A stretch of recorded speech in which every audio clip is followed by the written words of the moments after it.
Welcome back to the Deep Dive, everyone. This is where we take a whole load of knowledge and basically give you the shortcut to sounding totally natural and being, in the know conversationally. That's right. Today, we're not just like dipping our toes in. We are diving deep into real, natural American English. Our source material, it's a really focused list of 50 phrases. These are the idioms, the expressions that, actual native speakers use constantly. Every single day. Yeah, you hear these everywhere. Coffee shops, emails, big presentations. Exactly. And our mission today is pretty simple, but I think the payoff is huge. We're going to unpack these 50 expressions. Okay. Not just define them, but give you the context, how they're really used, and maybe even some warnings, right? So you can use them confidently. Yeah, the warnings are important. Think of it as the ultimate conversational boost, helping you sound natural, like right away. And that's just it. That search for sounding natural, it's why this deep dive is so important. You could have perfect grammar, absolutely flawless. But if you don't get that cultural shorthand, like if a coworker says they had to bite the bullet and you don't know, that means doing something kind of painful but necessary. You miss the whole feeling behind it. These phrases, they're packed with meaning. Cultural shortcuts, I like that. Exactly. They carry emotional weight, context, instantly. So to make sure these 50 phrases actually stick, and don't just float around. Yeah, because 50 is a lot. It is. So we've structured them by what they do. We're looking at actions, descriptions, how to handle conflict, feelings, and then some bigger life lessons. Okay, functional. I like it. Makes sense. Ready to jump in? Section 1 is all about the doing words. Idioms of action, effort, and stealth. All right, let's do it. Let's unpack this. Okay, first up, secrecy and help.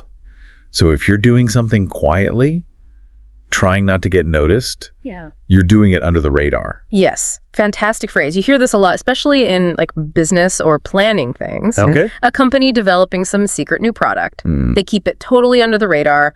Don't want the competition knowing. Right. Makes sense. And the origin is pretty cool. It's directly linked to radar technology. You know. Airplanes and subs? Exactly. Flying low, staying depth, literally avoiding detection. So even if you're just, planning a surprise party, it still kind of feels high stakes. Keeping it under the radar. That quiet operation feel.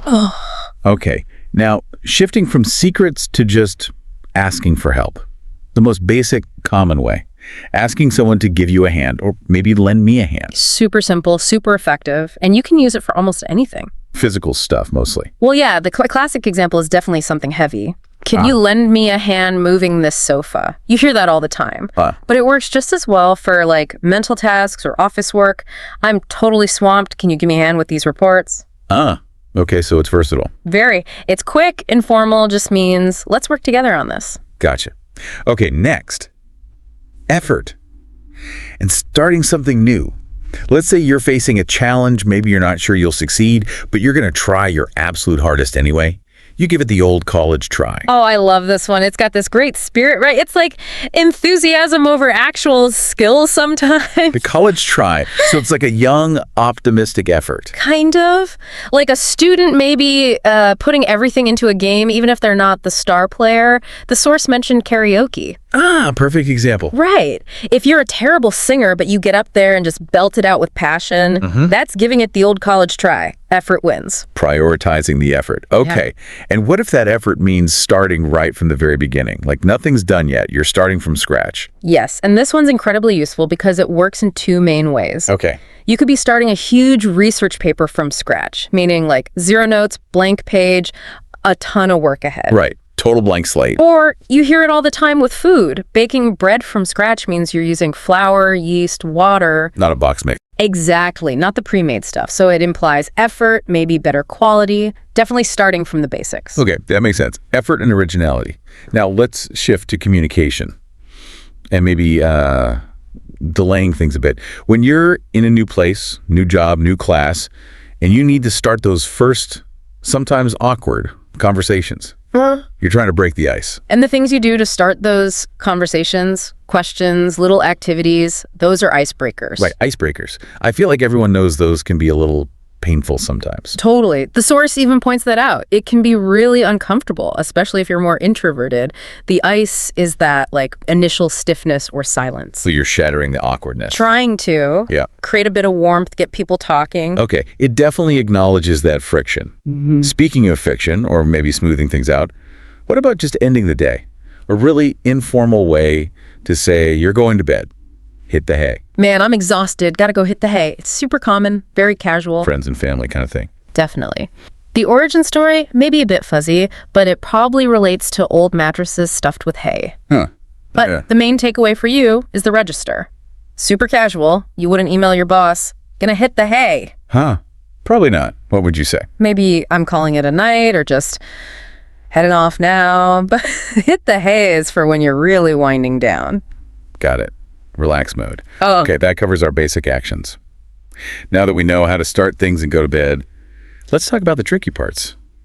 Section 2. Idioms of conflict, caution, and correction. These are the phrases for, managing tense moments, setting boundaries, giving feedback. Yeah, managing that intensity is key in American English. If someone's maybe reacting a bit too strongly, too emotionally, we've got ways to kind of tell them to dial it back. First one, tell someone to take a chill pill. Okay, take a chill pill. It's metaphorical, obviously. Just means relax. Right. Calm down now. But wait, the source had a big warning here, didn't it? Using this can actually backfire. Oh, absolutely. This is crucial.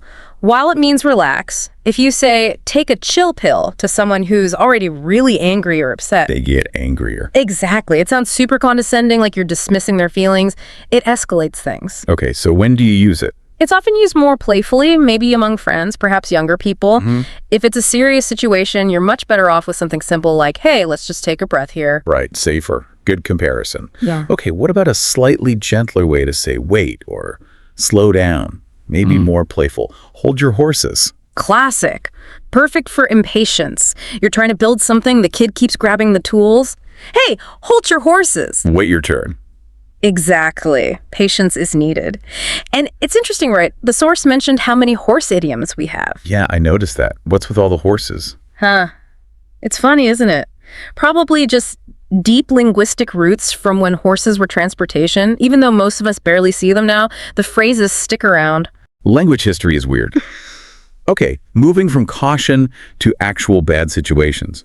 If things are already bad, and then someone says or does something to make it even worse, they add insult to injury. Highly descriptive. You've got the injury, the bad situation, and now here comes this extra unnecessary insult piled on top. Ouch. How do we use it? Two main ways.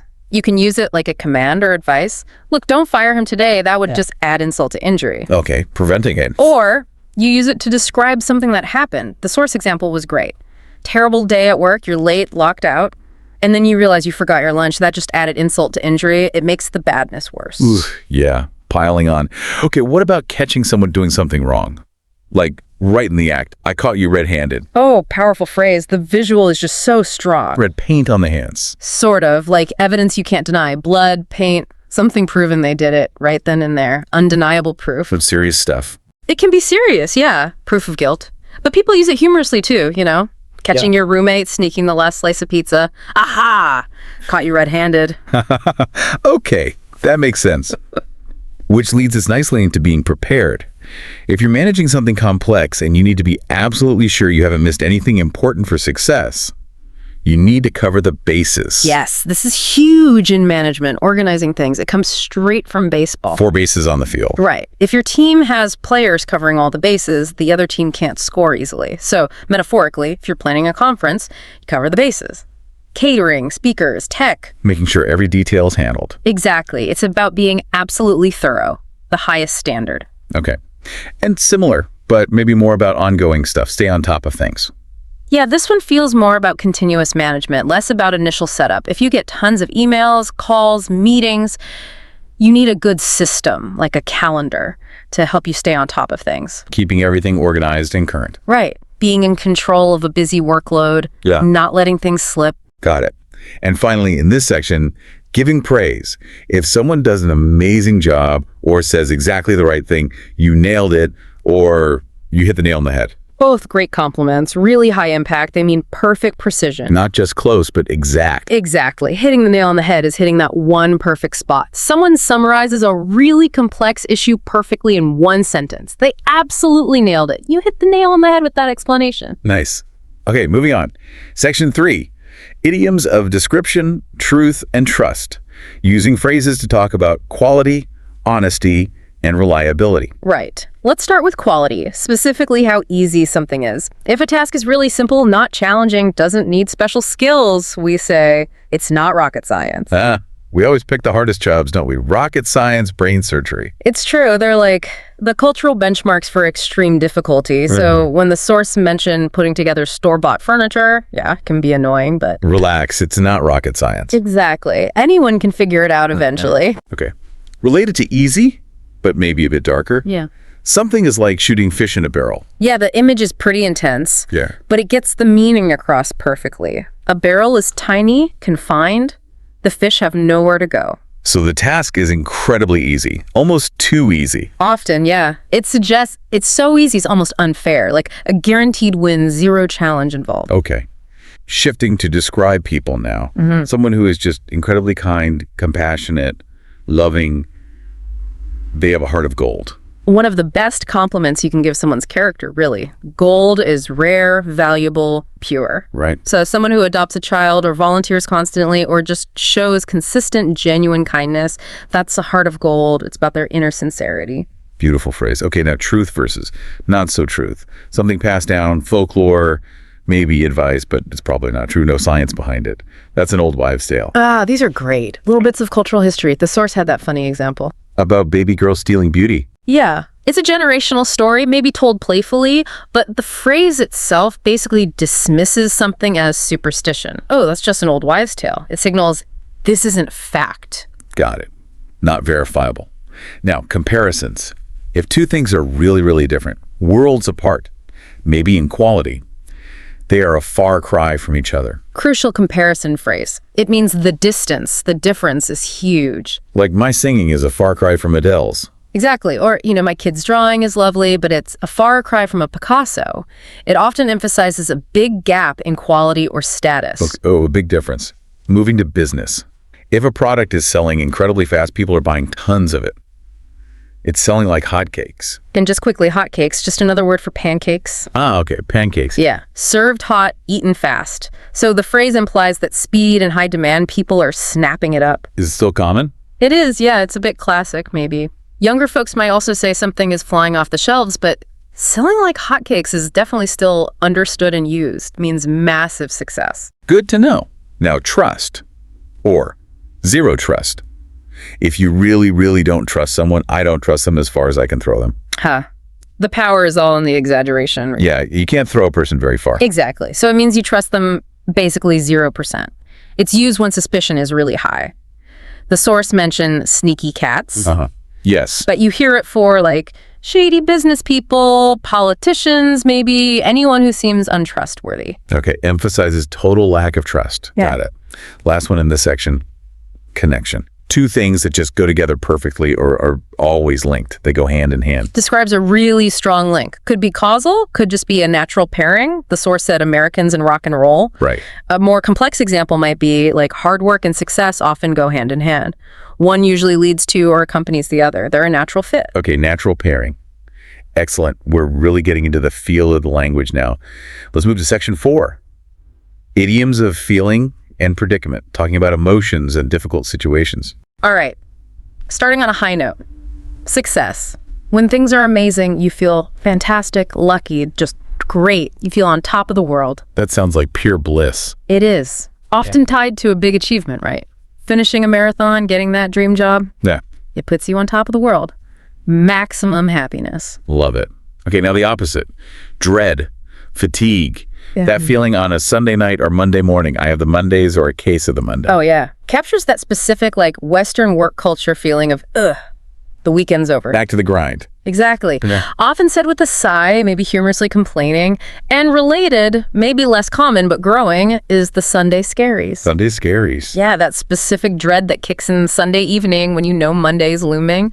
Both basically admit that going back to work is kind of painful. Relatable.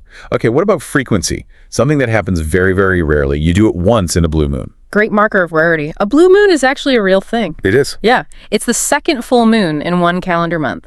Happens only like every 2 or 3 years. Wow, okay. So the phrase means really infrequent. Exactly. I hardly ever eat fast food, maybe once in a blue moon. Got it.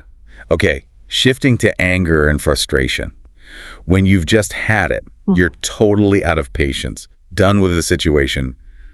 You're at your wit's end. Yeah, you've used up all your cleverness, all your coping mechanisms. You're just done. Like the example of loud neighbors keeping you awake. Perfect example. You've tried talking to them, maybe earplugs. Nothing works. You're at your wit's end, ready to just give up trying. Sounds exhausting. Yeah. And related to that breaking point, the last straw, or the longer version, the straw that broke the camel's back. This is that critical moment, the final thing, maybe small in itself, that causes a huge reaction. Like quitting your job or ending a relationship. Exactly. The camel can carry a lot, right? But that one, tiny, final straw. It makes the whole load unbearable. The source mentioned cheating in a relationship. Ah, right. There might have been lots of other problems, but the cheating was the final decisive thing, the last straw. Makes sense.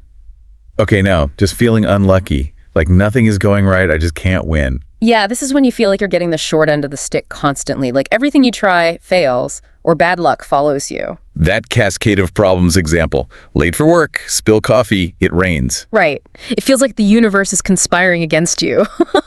I just can't win today. It's that feeling of defeat. Okay, or what if someone lets you down? Leaves you without something you needed or were promised. They left me high and dry. Implies abandonment, being stranded without resources. Friend promises a ride, never shows up. They left you high and dry at the airport. Like being stuck in a sandbar when the tide goes out. That's the feeling. Vulnerable, stranded, without what you expected. Okay, vulnerability often leads to hunger. So hungry I could eat a horse. And we're back to the horses. Huh. They're everywhere. It's the ultimate way to say you're starving. Total exaggeration, obviously. Obviously. Nobody's eating a horse. But it communicates extreme, intense hunger. Very informal, dramatic maybe. Got it. Now, if you see someone looking sad, how do you ask them about it? Why the long face? Simple, common, usually quite gentle. An invitation to share what's wrong. Because frowning makes your face look longer. That's the idea, a visual cue. It's just a quick, empathetic way to check in. Okay. And last one here, the one with two meanings, doesn't sit well with me.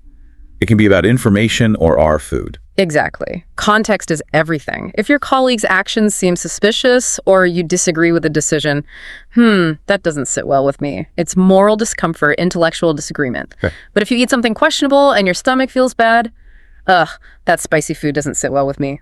Same trace, physical discomfort. Efficient. Covers internal disagreement, physical or mental. Okay, that wraps up feelings. We're heading into the home stretch. Section 5. This feels important. Wisdom, perspective, and risk. The life lessons hidden in these idioms. Yeah, these often carry deeper meanings. Let's start with resilience, finding the positive in bad situations. When something tough happens, we sometimes say it builds character. Ah, the parental favorite. Maybe. It's a way to reframe hardship, suggesting that dealing with difficult stuff actually makes you stronger, maybe more appreciative. Like the example of dealing with rude customers at your first job. Exactly. It's awful at the time, but supposedly enduring it builds your character, your maturity, finding the silver lining. Okay. And a simple way to encourage someone going through that. Keep your chin up. Just means stay positive, don't get discouraged, literally like hold your head high, basic common encouragement. Got it. What about when you finally understand something? Like a sudden realization, I really see the light. Oh, this signifies a major shift in understanding, real clarity. Can be good or bad. Absolutely. It can be really positive. I finally see the light about eating healthy, like a conversion. But it can also be negative and quite jarring. I finally see the light. He's been lying to me all along. You've suddenly understood the true, maybe unpleasant reality, crystal clear. Powerful. Yeah. Okay, this next one feels philosophical. The cost of doing things. You can't make an omelet without breaking eggs. Foundational concept. It means achieving something important, something good, inevitably involves some mess, some mistakes, some negative side effects. Progress isn't clean. Requires sacrifice. Exactly. The source used the eco-friendly packaging example. Right. Switching might mean more broken products initially. Those broken products, those are the broken eggs. You accept that minor negative consequence to achieve the bigger positive goal, the omelet of sustainability, necessary cost. Okay. Conversely, doing something totally useless. Zero chance of success. Don't spit in the wind. Or into the wind. The image says it all, right? What happens if you spit into a strong wind? Comes right back at you. Ugh. Exactly. It's not just pointless, it's actively self-defeating. Maybe even looks a bit foolish. Don't waste your effort on something guaranteed to fail and possibly backfire. Good advice. Now, errors in perspective. Worrying way too much about something small. Making mountains out of molehills. A molehill is tiny. A little dirt mound. A mountain is huge. So don't blow small problems out of proportion. Precisely. It's a check against unnecessary panic or drama. Freaking out over a typo in a long report. That's making a mountain out of a molehill. Okay, and the opposite mistake. Focusing too much on small details. Missing the forest for the trees. Right. You're staring so hard at one single tree, you don't even realize you're in a massive forest. So you lose the big picture. Exactly. Getting bogged down in tiny details of a project and forgetting the main goal. Both this and mountains out of molehills are about keeping perspective, prioritizing correctly. Got it. Now, pushing for big results, taking chances, 2 phrases here, go big or go home, and maybe the funnier one, you got to risk it to get the biscuit. Both are about being bold, encouraging big action for potentially big rewards. Go big or go home sounds pretty intense. All or nothing. It is. Maximum commitment. If you're not aiming high, don't even bother. Risk it for the biscuit. Yeah, it's often said playfully, but the idea is serious. No risk, no reward. That's the core message. You have to take a chance to get something good. The biscuit. Okay. And finally, acknowledging when advice sounds simple, but is actually really hard to do. Easier said than done. Oh, this is essential. It's the reality check. Someone gives you simple advice. Like the example, just rock the baby to sleep. Exactly. Anyone who's tried to soothe the screaming baby knows. That is absolutely easier said than done. It acknowledges the gap between theory and difficult practice. Very true. Okay, that wraps up wisdom. Last section, section 6. Conversational utility and urgency. Quick phrases for smooth communication and deadlines. Yep, the practical tools. First, clarity. Didn't hear someone. Polite way to ask. I didn't catch that. Simple, polite. Doesn't imply you weren't listening. Exactly. Just means the sound didn't quite get through. Now, if you don't know an answer right now, but you can find it, I don't know it off the top of my head. Ooh, useful in meetings. Totally. It buys time, but still sounds competent. Like, the info's available, just not in immediate memory. I don't know the exact figures off the top of my head, but I can pull them up for you. Shows preparedness. Good one. What about when you realize you're telling someone something they already strongly agree with? Preaching to the choir. Yeah, you're advocating for something to people who are already believers. Like telling dedicated environmentalists that recycling is important. They already know. Exactly. The choir already sings that song. It suggests your persuasive energy might be better used elsewhere. It's redundant. Okay. Time pressure. Yeah. Really close to a deadline? Or the end of a game, down to the wire. The wire suggests tension, right? Like a finish line wire. It means very, very little time left. High pressure. Finishing a project at the last minute, final seconds of a match. Exactly. Everything's coming down to the wire. Intense. And the final phrase, doing something really unpleasant, something you've been putting off, but it has to be done now. Bite the bullet. Often used for things that are painful but unavoidable. Paying taxes was the source's example. Perfect. Yeah. The origin is thought to be pretty grim soldiers literally biting a lead bullet during surgery without anesthesia. Wow. So it carries that sense of grim necessity, facing something unpleasant with focused endurance because you have no other choice. Bite the bullet. Got it. Oh, wow. That is 50 high-impact, really useful American English idioms. We went through everything: secrets, arguments, feelings, wisdom. You listening now really have the tools to sound more natural like today. Absolutely. And as you start using these, weaving them into your conversations, think about that tension we saw in the wisdom section. Okay. We learned you got to be bold, right? Risk it to get the biscuit. But we also learned progress isn't free. You can't make an omelet without breaking eggs. Right. There's always a cost. So if ambition means you have to accept those broken eggs, those costs, and you're always pushing, always taking risks, does this language maybe suggest that sometimes feeling like I just can't win isn't just bad luck? What then? Maybe it's part of the deal. A predictable, unavoidable cost of striving for that biscuit, of trying to make the omelet in the first place. It's that tension, between the necessary risk and the inevitable setbacks. Something to think about as you put all this great new language to use.